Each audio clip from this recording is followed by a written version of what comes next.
Listen, you guys, it seems like people are seeing right through Jess Hilarious, and that's all thanks to Loren LaRosa. And we're also going to be talking about Nicki Minaj and the candidate for, the Trinidadian Prime Minister position. And we're also going to be discussing about Cenat and his family showing love towards Nicki Minaj. And at the same time, Arya Starr is letting us know that, listen, back in the day, she used to exchange hands with people or be mad at people over Nicki Minaj.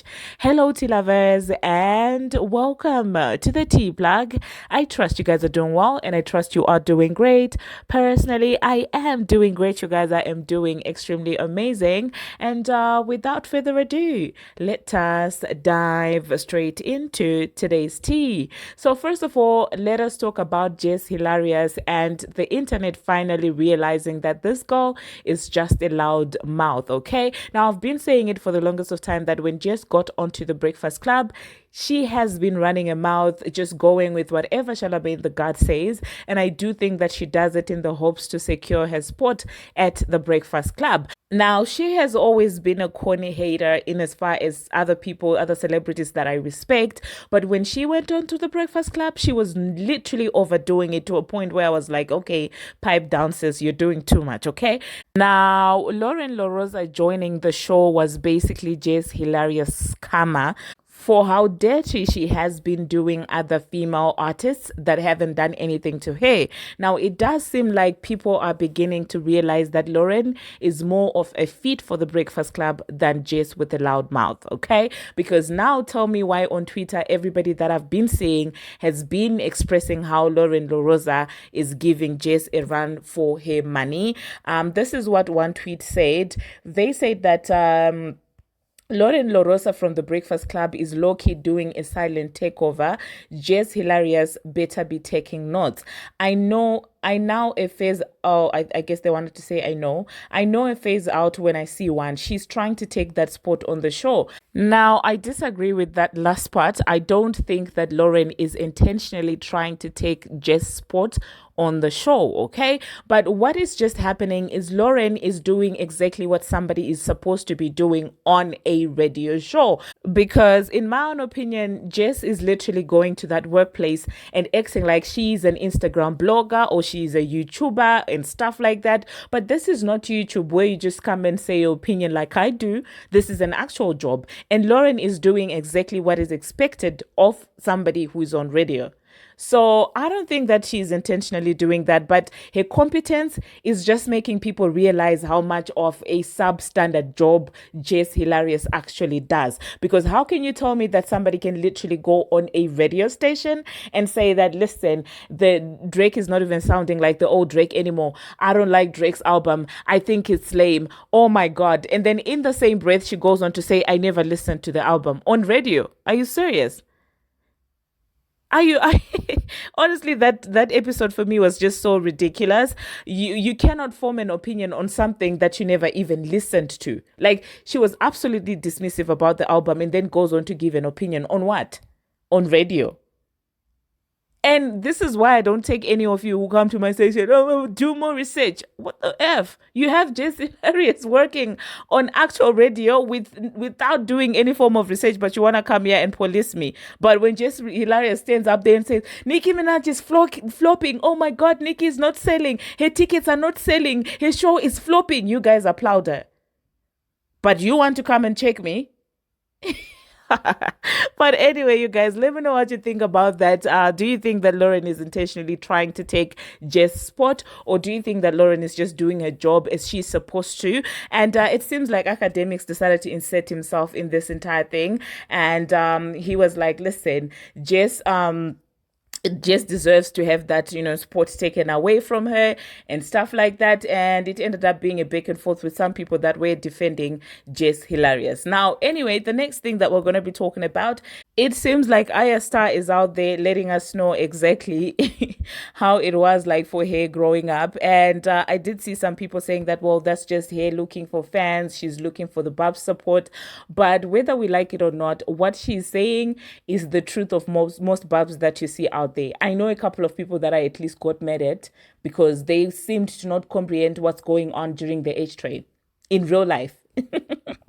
we, majority of us have been there. She said, even Nicki Minaj, like I would fight people in school that said she wasn't good. I was like, you said what? And I wouldn't speak to them for like a week. I remember this time we were on our way to a cricket match, and that's the day that she the dropped.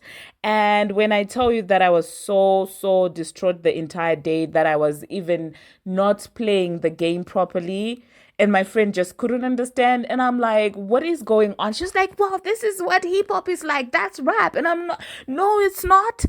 And I remember those times I used to watch a lot of Wendy Williams, okay? And I was like, I just saw this woman saying that she doesn't have an issue with Nicki Minaj. And I've heard Nicki Minaj saying Free Remy. And I was so like, so mad. And she seemed to not understand exactly what's going on. And I remember that for the rest of that day, we didn't talk to each other nicely. I was so mad at her for not understanding. And when the Transformer came along, she became a fan. Now imagine how that went.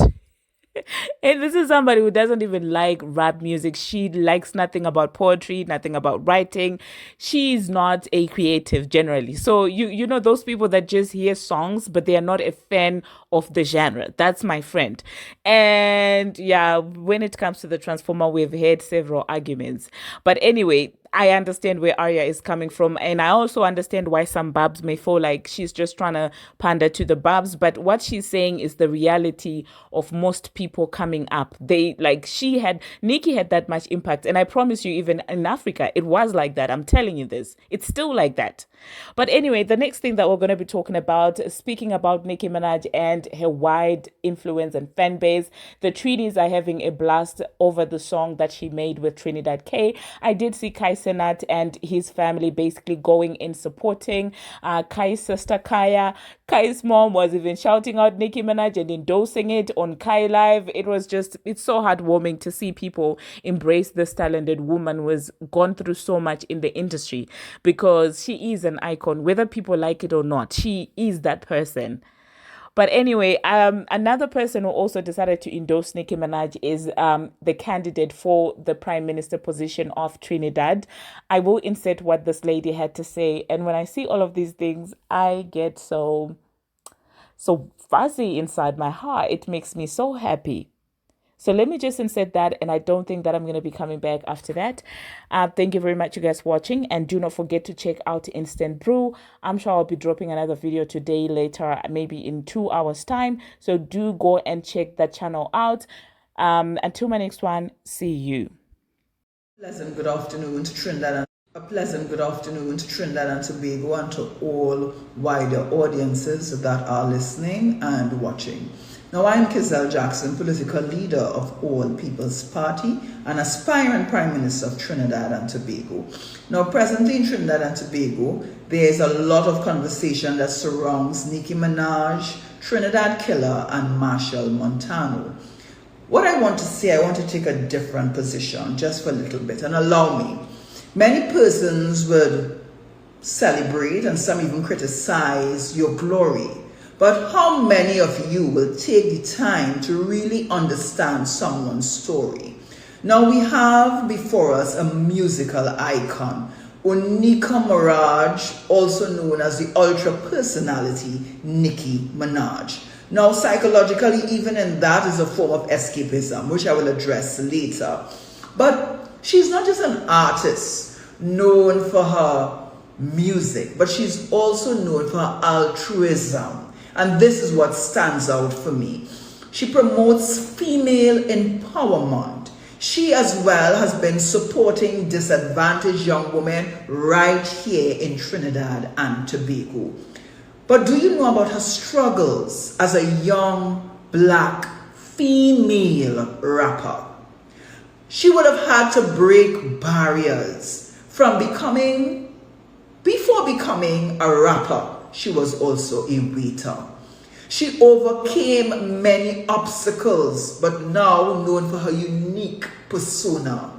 From poverty to prosperity, she was the first female solo artist to perform at the Grammy in 2012. She is the most celebrated female rapper in history. Now, this is a story of resilience and determination. She would have been in an abusive family as a child, a native born of Trinidad and Tobago. And how do we, in the Republic of Trinidad and Tobago celebrate such greatness? Even for an American born, do you know how hard it is to reach the level that Nicki Minaj is at right now, and as a female in this industry? How have we celebrated her as a national hero, an iconic symbol of what resilience and determination can do? For every young girl with a dream, for every young boy with a dream to realize something beyond. What is the message are we sending across? To Nicki Minaj, if I were to become the Prime Minister of Trinidad and Tobago, I would want to celebrate you as a national hero, renaming Queen's Park as the Nicki Minaj Carnival capital of the world. Your hometown, St. James, will be now the St. James, the home of Nicki Minaj, where tourists can come by the millions to see the humble beginnings of Nicki Minaj, and also to celebrate Queen's Park Savannah, which will then be the Nicki Minaj Carnival capital of the world. Let us begin there. Let us begin as well by having a Nicki Minaj musical foundation to open the doors and to create avenues for young persons in the music industry to bridge that gap. To the many artists in Trinidad and Tobago, to you, the young artists, I'm speaking to you now. If I were to become Prime Minister of Trinidad and Tobago, I want to put in place an artist wage. An artist wage is being done in countries like France, Ireland, Australia, Iceland. They have what is called an artist wage, giving them a living wage, a salary every month. And why is this? This would help young, emerging, struggling artists, help with stability and promoting diverse and vibrant cultural landscape. Do you know about the struggles that these many young artists go through? Do you know about their many struggles, many doors slam in their face, many radio stations that never play their music, some of them struggling just to be able to produce a song that sometimes may never be played? Do you know about their many struggles? And what I admire as well is that Nicki Minaj would have used her platform to give publicity to another unknown artist in America, which is Trinidad Killer. By putting words and some lyrics on that particular song, that song would have transcended just the barriers of soca into another realm of music. And I want to tell you congratulations for doing such. Now, to all our cultural icons and ambassadors, many of you struggle in Trinidad just to get a diplomatic passport. Many of you are flag bearers and temple guards of this culture without the proper recognition from the government of Trinidad and Tobago. I see you. I see your struggles. I understand what it takes to propel our orange economy forward. And what it takes is a government with vision, a government that also value your artistry, that value your ability. Now let us move forward as a nation collectively that promotes the talented young persons within our country, that can create bridges that you can cross successfully with other countries. Let us, by showing you the how, by supporting your struggle financially, can we do it? Can we really aspire towards this level of greatness for more and not just a few? Yes, we can.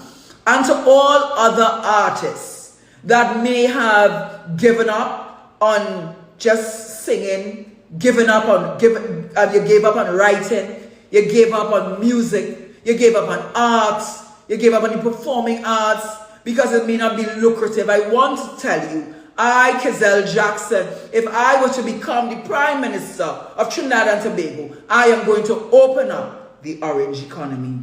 I thank you this evening. A pleasant